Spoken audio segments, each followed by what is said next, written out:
Hello and welcome to the Fuel, Run, Recover podcast. I'm your host, Stephanie Natchuk, registered dietitian, running coach, marathon runner, and mom. This season, we're breaking down running's biggest trends, hot topics, and myths, and turning them into practical nutrition and training advice you can actually use every day. Let's get into it. Hey runners, before we get into today's episode, I want to ask you a quick question. Have you ever wondered if your nutrition is actually helping your running, or is it actually holding you back? If you want to find out, I've created a brand new free resource just for you. It's called the Runner's Fueling Audit. It's a super quick checklist that's going to help you spot the signs of underfueling, low energy availability, or where the gaps in your nutrition might be that are impacting your recovery and actually slowing you down. It only takes a few minutes to go through, and by the end, you're going to know whether or not your fueling is on the right track, or if you really need to start making some changes to the way you approach your eating so you can start to feel stronger on every run, reduce your injury risk, and actually get the results that you're training so hard for. You can grab your free copy right now by clicking on the link in the show notes. Again, this is called the Runner's Fueling Audit. It's a free downloadable resource, and it's going to give you so much clarity on how you can start feeling smarter and running stronger. All right, let's dive into today's episode. Hello and welcome to this week's episode of the Fuel, Run, Recover podcast. I, of course, am your host, Stephanie Natchuk, and today we are answering the question, should runners be fibremaxxing? Now, if you are not familiar with the term fibremaxxing, I know I certainly wasn't until fairly recently, fibremaxxing. We are going to dive into exactly what it means. Essentially, though, it is a diet strategy where we are trying to maximize the amount of fiber that we eat. And so I'm excited for this episode today because this is something a little bit different than our typical conversations around fueling as a runner.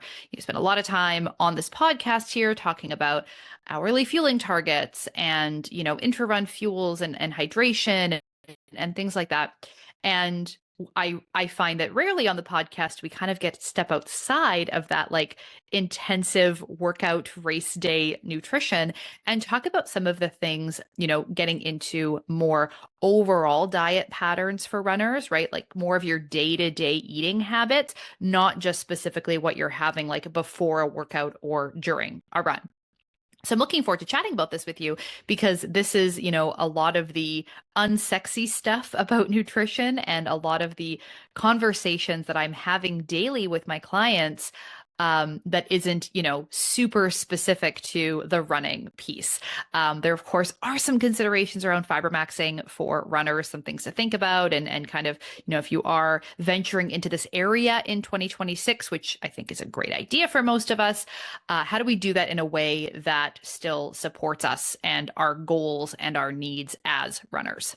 So without further ado, let's get into it. For those of you who are not familiar, what on earth is fibremaxxing? Because it sounds weird. Like it sounds super weird.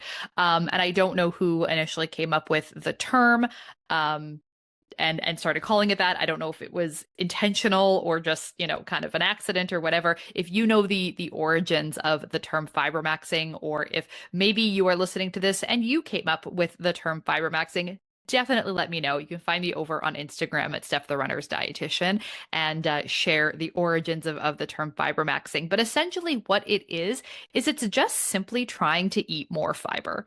And as a dietitian, like we have been beating down the doors about getting people to eat more fiber, right? More fruits and vegetables, more plant food. Like this is the stuff that as a dietitian, like we have been begging people to do for so many years.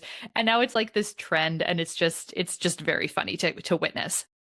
So fibremaxxing is about eating more fiber, specifically trying to meet or exceed the daily recommended intake, the daily recommended amount of fiber, which for women is established at 25 grams per day, and for men the recommended amount is 38 grams per day.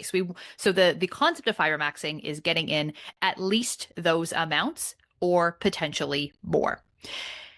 And what I think a lot of people find very surprising is that very, very few people actually eat enough fiber daily. Or maybe you thinking about your diet, you're like, yeah, no, Steph, there's absolutely no way I'm getting enough fiber. And that's great, right? If you recognize that, if you know that, that's cool. But it's surprising, like when I was preparing my notes for this episode, some reports say that less than 10% of adults are actually meeting their daily requirement of fiber. Less than 10% of people are getting enough fiber in their diets on a daily basis.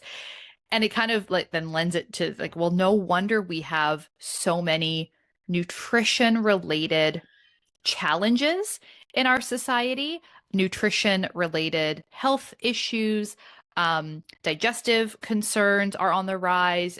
Things like colon cancer are dramatically on the rise. And we know that there are certain dietary patterns, right? High fiber dietary patterns that have been shown to be protective against a lot of different chronic diseases. So when I say, dietitians like myself have been like just going on and on and on about eating more fiber since the beginning of time, since dietitians were invented. This is a big part of the reason why. So, in my experience, actually sitting down and looking at clients' dietary data, like doing that analysis piece, looking at what people are eating, talking about what people are eating, I would say most people are kind of like in that 10, maybe 15 gram a day range. I don't often see people who are getting like less than 10 grams in total for the day. Like that's fairly rare, but I would say like 10 to 15 is probably the average of, people kind of coming in to start working with me. So this is a really big deal, right? We have these established recommended amounts of fiber that we know are health promoting and help reduce the risk of chronic disease and other health related issues, gut issues, digestive health concerns, etc.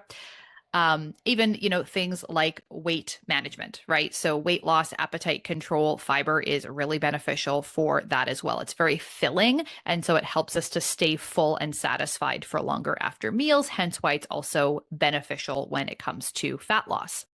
So lots of reasons that fiber in our diet is wonderful. And a lot of reasons why I should be getting more. And then we see that kind of, at odds with the fact that very few people are doing a good job of this. So having this like trend of, all of a sudden it's like cool to get more fiber in your diet. Like I absolutely love this because it means that this is something that people are going to start to tune into and be aware of and hopefully start to make some changes to their eating. It doesn't have to be like crazy, as you'll find as we go through the episode. We're not talking about even necessarily like a total 180 from what you're eating right now, but it's amazing how much fiber we can get into a day if we're just intentional and a little bit strategic about it. So, of course, as I mentioned, there's a lot of benefits for fiber, including our gut health and our digestive health. So in our digestive system, we have something there called our gut microbiome, or you hear it called our gut microbiota, which essentially is the bacteria and things that live in our gut that are doing a lot of different processes in our body. So fiber essentially feeds that gut microbiome, which in turn is also beneficial for our health via something called the gut brain axis. So we feed our gut high fiber foods, a variety of high fiber foods, and the microbiome does its thing by like digesting that fiber and metabolizing it and creating all kinds of other compounds that then get sent out into the rest of our bodies. And we are just, research wise starting to uncover what some of those connections and links are. But again, the overwhelming kind of overarching message of this is that more fiber, more variety, more different high fiber foods in our diet is good for us. One really good resource that I like, it's a book called Love Your Gut, and it's by Dr. Megan Rossi. She's a dietitian out of Australia, and I really love her book. I've recommended it to so many people to check it out who have digestive health concerns. But in her book, she talks about recommending a recommendation of trying to get in 30 different plant foods each week. From variety's sake, specifically wanting to get in 30 different plant foods. And, this is, of course, going to help us to get in more fiber in our diet, but also give us that variety of those different compounds that come with those high fiber foods that are very healthy for our gut microbiome. So a little bit of branch off on that. But there's, it's not just about the fiber in some of these cases. It's not just about the grams of fiber and the total amount of fiber. It's also about what else are we getting with those foods, vitamins, minerals, polyphenols, right? The satiety effect, helping to keep us full. Protein, if we're talking about plant proteins, so many things that come along with those foods that, like, yes, the fiber is great and the fiber is beneficial, but it is not the only thing that is helping us and improving our health and, of course, recovery. So the concept of fibremaxing seems to have originated on TikTok, of course, as so many of these viral diet trends do. And it came from, an account where somebody was sharing their daily meals that were strategically higher in fiber. So this individual was showcasing different meals that they were having, where they were like adding things like more fruits, vegetables, whole grains, nuts and seeds, swapping refined grains for whole grains, and incorporating more plant proteins versus animal proteins. So doing things like beans, lentils, chickpeas, edamame, etc. And so incorporating more of those high fiber plant foods into their meals and kind of showcasing those meals. And so if we're talking about, okay, like how can we do this? How can we, in practice, Fibremax? I can't say that with a straight face. Fibremax in our own diets, it is just that, right? It is just that simple. Adding more high fiber foods to our meals and snacks throughout the day. Prioritizing plate space for high fiber foods. When I'm in conversation with clients and we're talking about like that day-to-day eating and how to set up our meals to just be healthier in general, more nutritional value, higher quality eating choices, that sort of thing, especially with that lens of wanting to improve body composition or lose weight or body fat. The two things that I always want people to be thinking about at all their meals and all their snacks is where's my protein and where's my fiber, right? And if we have that combination of high protein and high fiber foods, we are going to do so much of the heavy lifting of getting in the variety that we need, the satiety that we're looking for, without being starving all day long or feeling like we're restricted if we are trying to reduce calories for weight loss or fat loss. So it really is just about adding more high fiber foods to meals and snacks, swapping lower fiber foods for higher fiber versions of those foods. So imagining things like, if normally at breakfast, for example, you have a glass of juice, and maybe it's like a homemade juice that you've made, like with a juicer. Maybe it's like a store-bought juice that you've bought, something like that. So instead of like drinking a juice in the morning, you're making a smoothie. And this smoothie would have like whole fruits and veggies in it instead of just the juice that you've extracted and removed the fiber. Maybe you're adding something like flax or chia or even oats, and you've blended it up with that, to make a higher fiber, more nutritionally complete option, right? There's significantly more fiber in that smoothie than you're going to find in just like that glass or that bottle of juice. Another example would be like swapping, adding in more whole grains instead of refined grains. So having brown rice, having whole grain pasta, or the pastas, if you like them. I'll be honest, I haven't tried all of them that are out there. There's a lot, but a lot are not in Canada for some reason. The lentil or chickpea pastas. Having whole grain or whole wheat breads versus white breads. Looking for whole grain options wherever you can instead of having refined grains or refined carbohydrates, right? This is how we build up the fiber intake that we're getting throughout the day. With snacks, we're having a handful of nuts, maybe some pumpkin seeds, almonds, walnuts. Again, there is no single food that is the go-to for like, oh, you need to have this to get fiber. And I love that about fiber.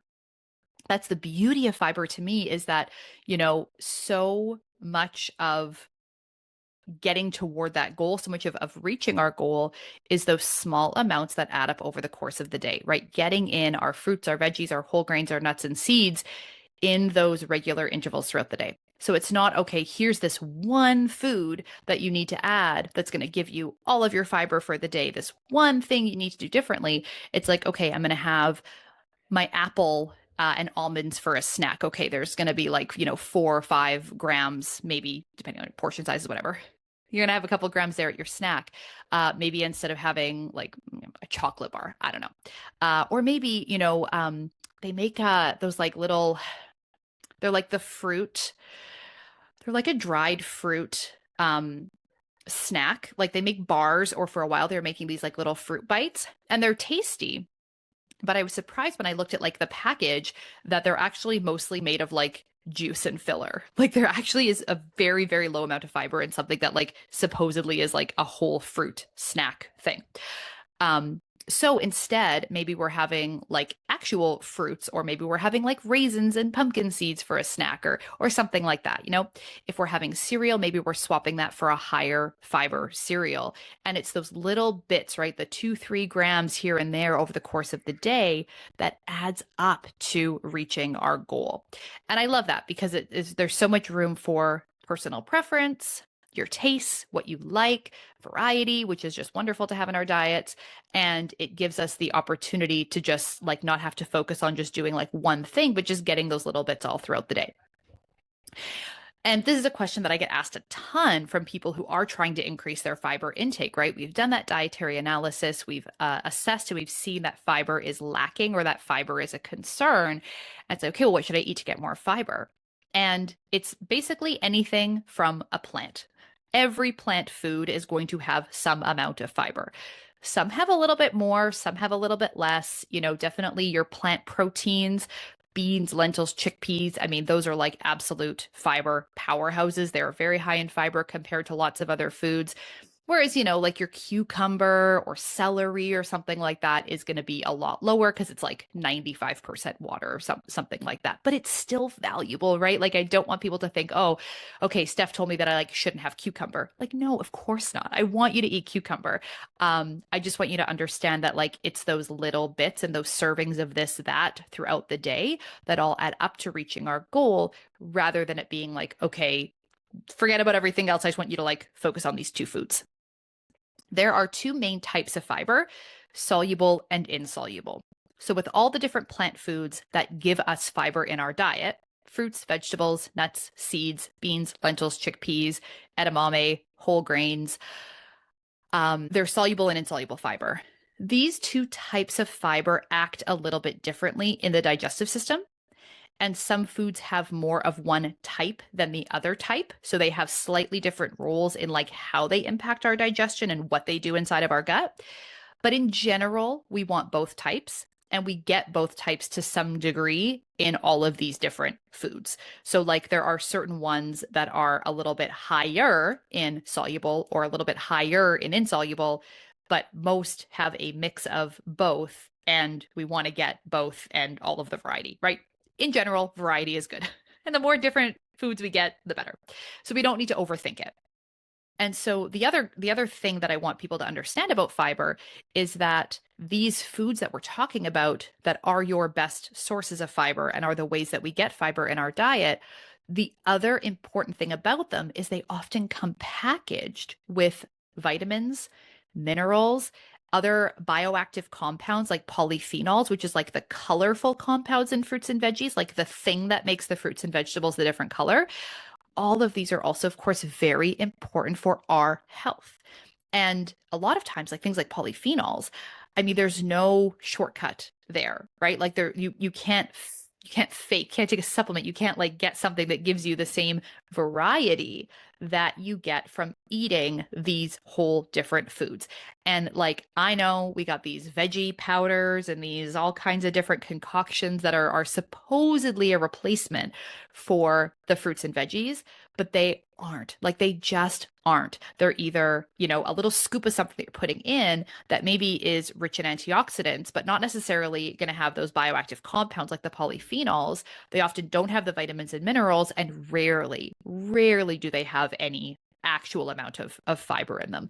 You get more fiber from eating a single serving of a fruit or vegetable than you get in some of those really expensive, like veggie green type of powdered supplements. So eating the whole food sources, like I can't stress enough how valuable that is for so many reasons beyond just the fiber. So, of course, the benefits of fibremaxing and the benefits of getting more fiber in our diet are a lot. Of course, we have, we can see a lot of improvements to our digestive health. So, this is going to be everything from like, the frequency of going to the bathroom. We can be more regular. We can have improved consistency. If we struggle with bowel movements that are like too solid, we're working really hard in the bathroom. We're not going very often. We're getting uncomfortable, gassy, bloated, etc. Or if we're having issues with we're going a lot and having a hard time not going to the bathroom, fiber, interestingly, can help with both ends of the spectrum and kind of help to even or balance things out on either end, which is really, really cool.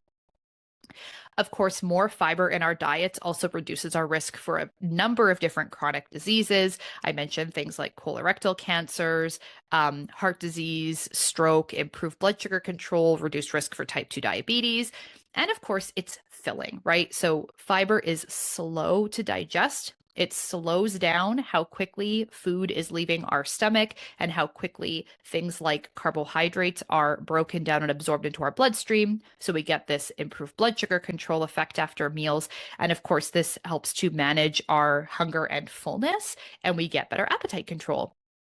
So, for people who have a weight loss or a fat loss goal, increasing our intake of fiber can be very, very beneficial in helping us to eat fewer calories without like being hungry, like without starving while we're doing it.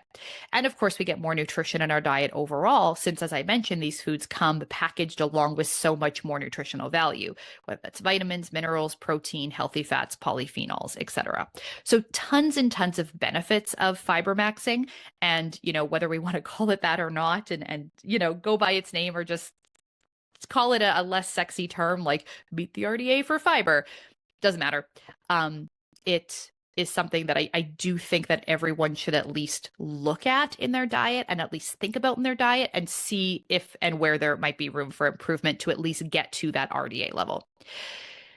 But of course, there's always downsides. Nothing is perfect, right? As much as I've, been very excited to talk about this with you today, and I love encouraging people to get more fiber and helping people see how they can get more fiber and seeing the outcome of when they do. Like that is also really exciting for me as a dietitian when somebody comes back, oh yeah, okay, I was able to get in all this more fiber and all this more all this additional, nutrients and variety in my diet, and I feel so much better. Like, oh my gosh, my recovery is so much better, or my energy levels are so much better, or my digestion is so much better. I love to see how it plays out and the real life impacts of getting in more fiber. But of course, we have to be mindful that fibremaxing is definitely more of like a sexy term than just like meet the RDA for fiber.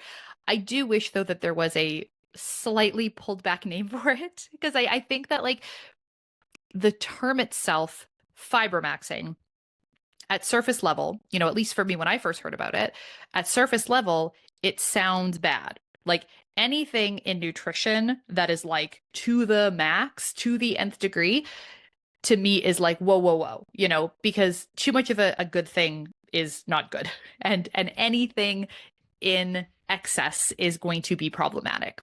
And the same goes with fiber, right? There is such thing as getting too much fiber. So the term itself, I think, can lend itself to overdoing it, right? Like just the term fiber maxing to me suggests that we need to be going like way above and beyond with how much fiber we're getting. And this is not necessarily the case, right?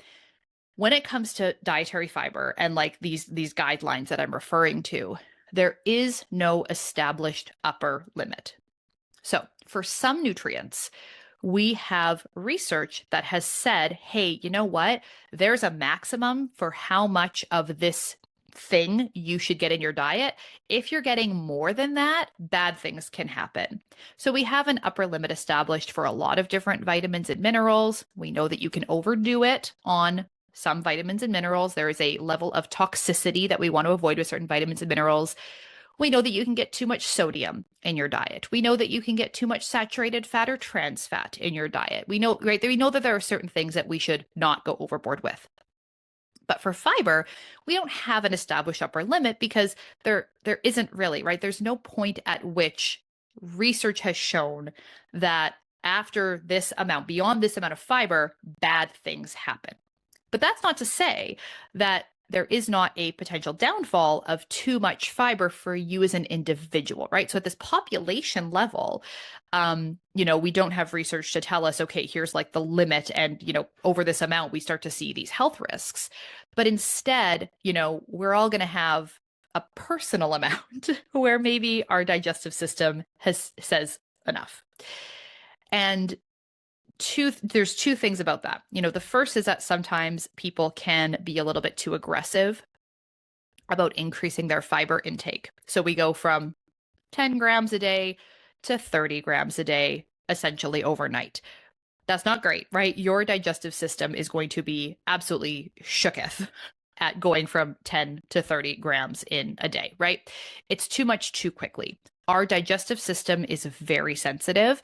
And just like we have to train our gut as runners to tolerate food and fluid during a run and all this kind of stuff, we also need to train our gut to handle more fiber being put in, right? The way that the digestive system is moving, the speed at which it's moving, all of that stuff, the digestive enzymes it's producing, all of these things are adaptable and trainable, but it takes time. So maybe if we're starting out at like 10 grams a day for fiber and we want to work our way up, maybe for the next week, we're going to aim for a goal of 15. And then we're going to aim for a goal of 20, right? And week by week, we can just bump it up until we get to where we want to go. So definitely want to go slow and steady so we're not getting too much of a good thing. And that's going to like totally give us a ton of GI symptoms. And we're going to be like, oh, well, fiber must be bad, right? So that like fiber is bad and I shouldn't eat it because look what happened when I had it. We need to be careful about that. The other consideration is fluids. So alongside fiber in our gut, to keep our bowel movements the right consistency and regularity, fluids are working alongside fiber to keep our bowel movements, as they need to be.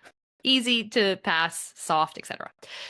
So if we are increasing our fiber intake and we are not increasing our fluid intake alongside that fiber intake, we can wind up with a lot of extra problems. Because you can imagine, like, if you typically tend toward being more constipated because of a lack of fiber in your diet, right? There's not enough fiber going into the gut to move things along and to have that volume in there to like have normal bowel movements.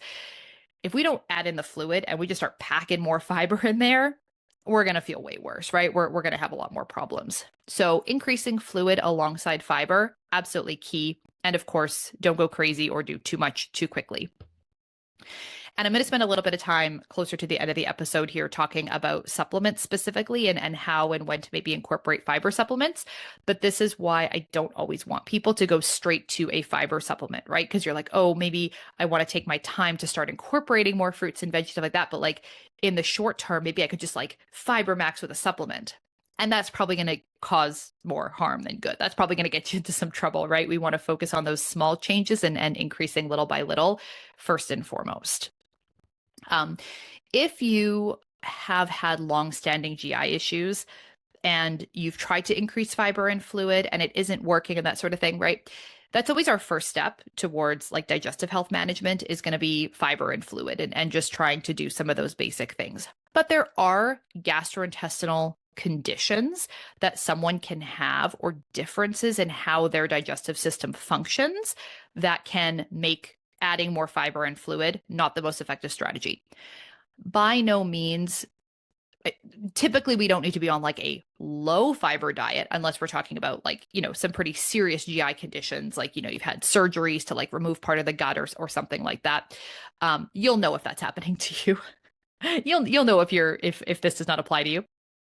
But in that case, definitely talk to a registered dietitian, talk to your doctor, right? Like get some more help. Like if you're doing these things and you're feeling even worse, definitely good to investigate that because there could be something else, something kind of deeper going on.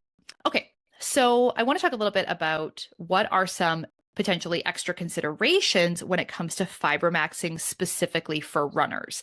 Because, one of the things that you probably have heard sport dietitians like myself go on and on about is that we need to be mindful of not having too much fiber too close to a workout, because fiber too close to a workout can cause GI issues. And so that doesn't mean that we want our diet to be low in fiber as a runner, right? Like that doesn't mean that we want to have limited fiber in our diet overall.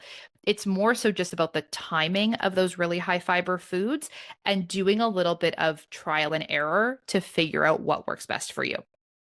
So it might just be that you need to shift your Fibremaxxing efforts to other times of the day, or at least maybe you're limiting those large amounts of fiber right before a workout. So just I'll give like a quick example. Maybe we're not doing like the bowl of oatmeal topped with like flax and chia and walnuts and blueberries like right before a run. Like that might just be too much fiber before a run. Maybe that's a breakfast we would have after a run as like part of our recovery meal, or we're having that on a non-running day, right? You might be able to tolerate that no problem on like a cross training or strength training day, but that might not be a great meal for right before a run. And of course, too, like we're getting in a lot of fiber, but not necessarily a lot of usable calories, right? We're getting less usable carbohydrate there because we're getting so much fiber. I will say, though, that not every single runner is going to have a problem with this.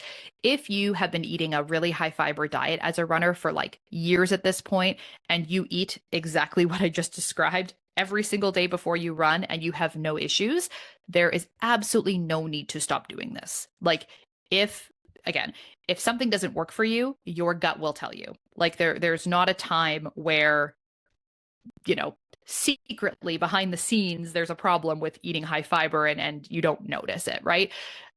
If you're doing a high fiber pre-run breakfast and you go for your run and you have no gut issues whatsoever and everything is great, then no need to change it. You can continue to do that.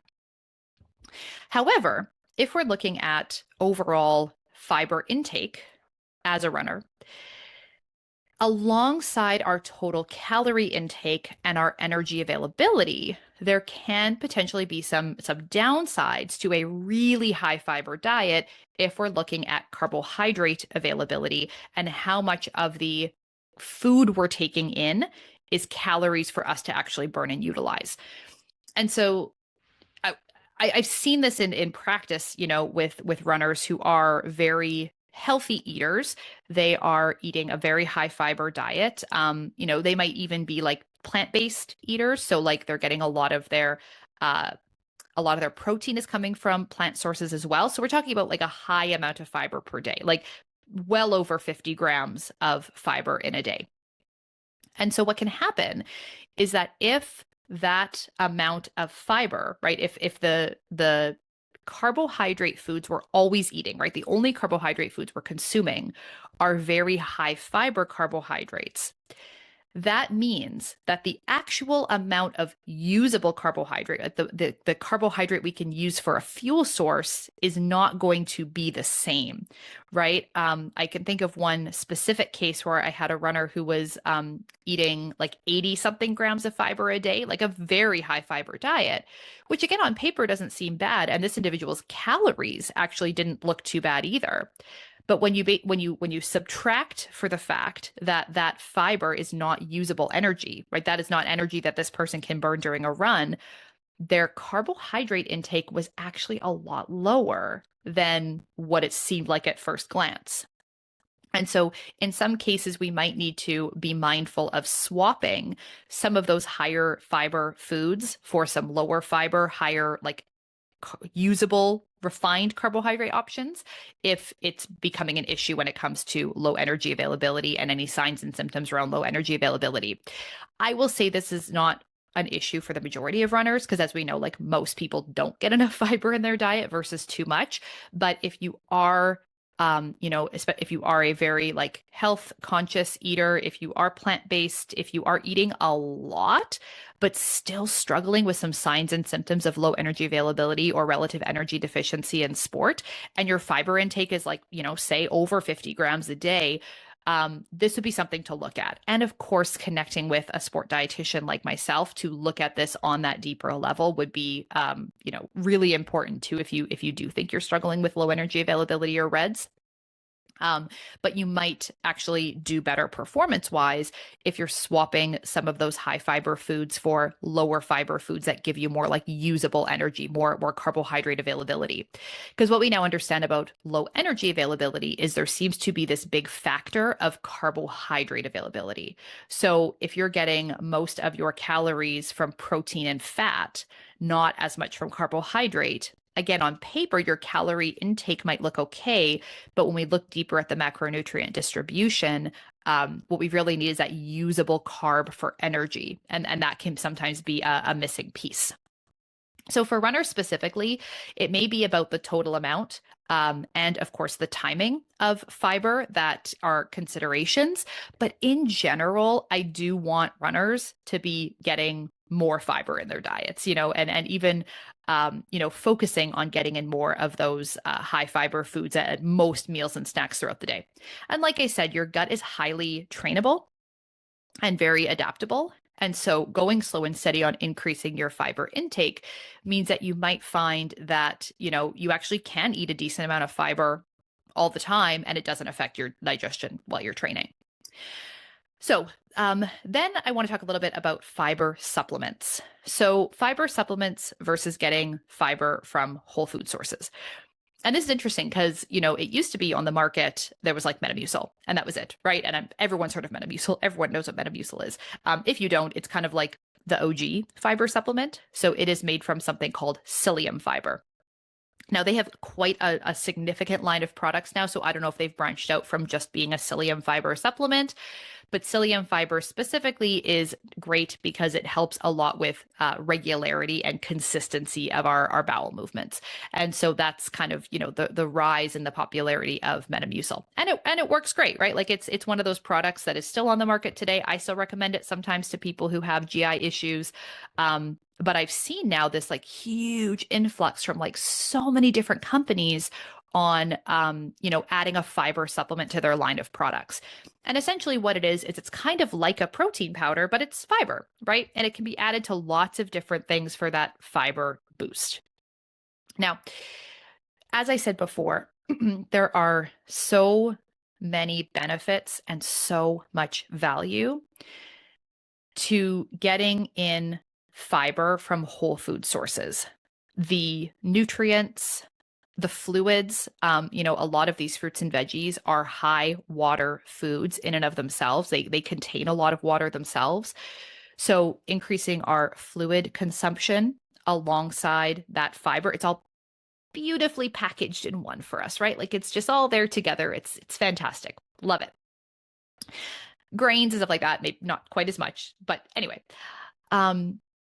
Polyphenols, right? Those active bioactive compounds that are beneficial for our health and our gut health, right? The antioxidant capacity, reducing inflammation. So healthy fats, right? Protein. So to just try to skip all that and go straight to a fiber supplement, I think we're missing a lot of the value that we could be getting. And, I spend a lot of my time reviewing clients' diets, looking at their analysis, helping to create meal plans and put together meal plans for clients. I do this day in and day out with very, very little effort on my part.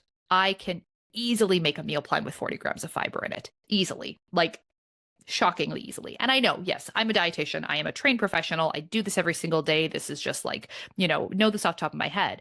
But what I'm saying is that, if we are putting even just a little bit of effort into choosing more high fiber foods, getting in more fruits and veggies with our meals and snacks, having whole grains, getting more plant proteins in, that sort of thing, it is incredible how much fiber we can just get without like really actively trying to think about fiber.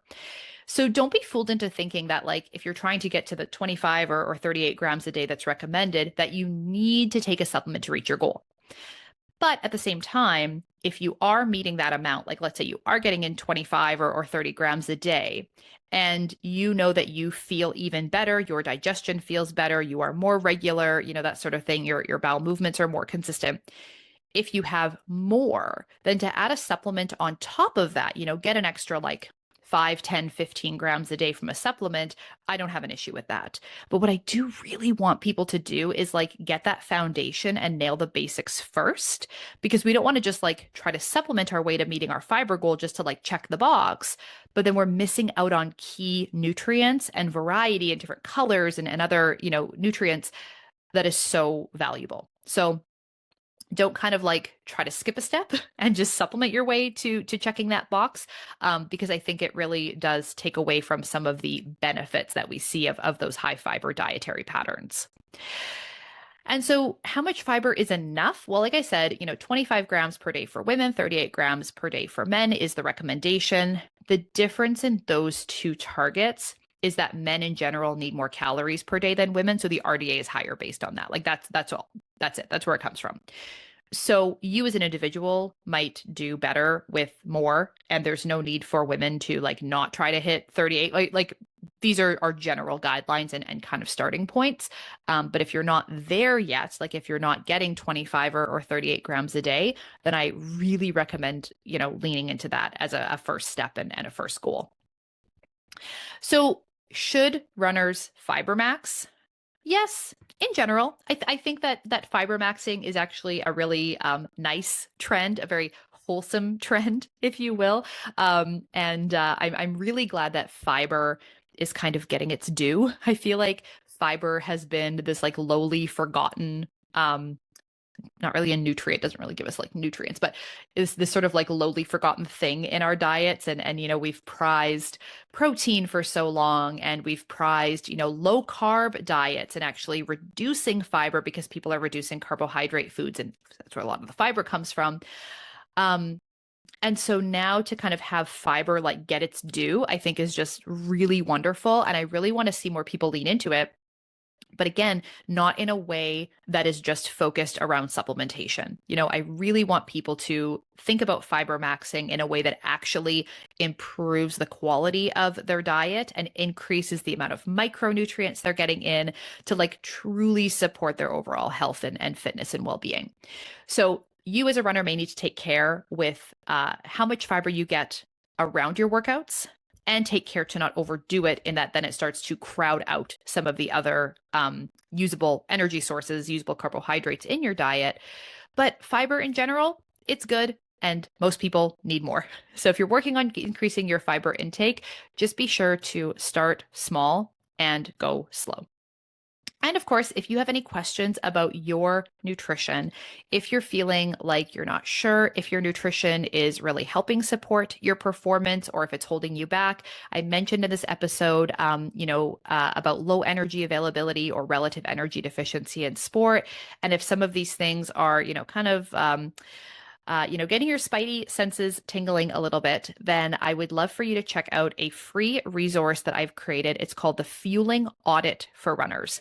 This fueling audit is a quick checklist. It'll take you less than 5 minutes. Don't overthink it. Just, go through the list of questions, checking yes or no to some different signs that you might be under fueling as a runner. So we're going to assess how you're doing. You're going to get a score at the end. And then what we're going to do is look at next steps to how you can start to work on your fueling and improve your performance with better nutrition. So you can head over to the link in the show notes and check that out. And otherwise, that is it for this week's episode. I want to thank you so much for tuning in. I hope you enjoyed it. I had a great time talking about fiber with you today, and I hope that I've inspired you maybe a little bit to do some fibremaxing of your own. Let's, in the meantime, maybe try to come up with a better name. I don't know. All right, that's it for this week. Thanks again for spending this time with me today. We'll see you back here next week. Bye for now.